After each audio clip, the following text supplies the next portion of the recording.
ಇದೇ ಕೇಸ್ನಲ್ಲಿ pen drive ಹಂಚಿದ್ದ ಆರೋಪಿಗಳ ಒಂದು ವಿಚಾರದಲ್ಲಿ ನಿರೀಕ್ಷಣಾ ಜಾಮೀನು ಅರ್ಜಿನ ವಜಾ ಮಾಡಲಾಗಿದೆ. ಬಟ್ ಈಗ ಅವ್ರನ್ನ ಬಂಧನ ಮಾಡಬೇಕು ಅಂತ ಒತ್ತಡ ಕೂಡ ಹೆಚ್ಚಾಗಿದ್ದು ಸೈಬರ್ ಠಾಣೆಯಿಂದ ಎಸ್ಐಟಿಗೆ ಈ ಕೇಸ್ನ ವರ್ಗಾವಣೆ ಮಾಡಲಾಗಿದೆ. ಪೆನ್ ಡ್ರೈವ್ ಕೇಸ್ ಎಸ್ಐಟಿಗೆ, ಆರೋಪಿಗಳಿಗೆ ನಡುಕ. ನಿರೀಕ್ಷಣಾ ಬೇಲ್ ಅರ್ಜಿ ವಜಾ ಬೆನ್ನಲ್ಲೇ ಕೇಸ್ ವರ್ಗ.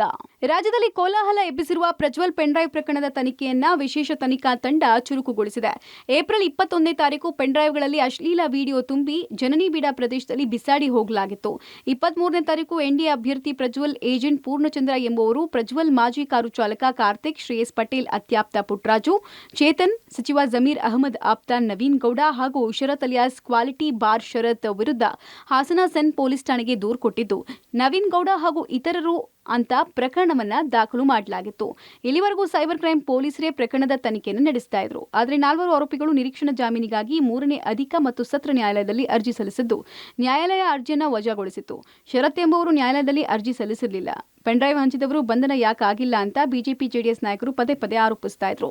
ನಿರೀಕ್ಷಣಾ ಜಾಮೀನು ಅರ್ಜಿ ವಜಾ ಆದ ಬೆನ್ನಲ್ಲೇ ಸೈಬರ್ ಕ್ರೈಂ ಪೊಲೀಸ್ ಠಾಣೆಯಲ್ಲಿದ್ದ ಹಾಗೂ ದಾಖಲಾಗಿದ್ದ ಪ್ರಕರಣವನ್ನ ಎಸ್ಐಟಿಗೆ ವರ್ಗಾಯಿಸಲಾಗಿದೆ.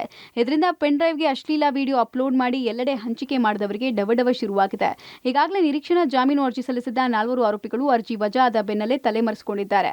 ಒಟ್ನಲ್ಲಿ ಎಲ್ಲೆಡೆ ಕೋಲಾಹಲ ಎಬ್ಬಿಸಿರುವ ಪ್ರಜ್ವಲ್ ರೇವಣ್ಣ ಅಶ್ಲೀಲ ವಿಡಿಯೋ ಹಂಚಿಕೆ ಪ್ರಕರಣ ಎಸ್ಐಟಿ ಕೈ ಸೇರಿದ್ದು, ಶೀಘ್ರದಲ್ಲೇ ಆರೋಪಿಗಳ ಬಂಧನ ಆಗಲಿದೆ. ತನಿಖೆ ನಂತರ ಪೆನ್ ಡ್ರೈವ್ ಹಂಚಿರೋರು ಮತ್ತು ಅದರ ಹಿಂದೆ ಇರುವ ಕಾಣದ ಕೈಗಳ ಮುಖವಾಡ ಕಳಚಿ ಬೀಳಲಿದೆ. ಶಶಿಧರ್, ಬಿಸಿ ಪಬ್ಲಿಕ್ ಟಿವಿ, ಹಾಸನ.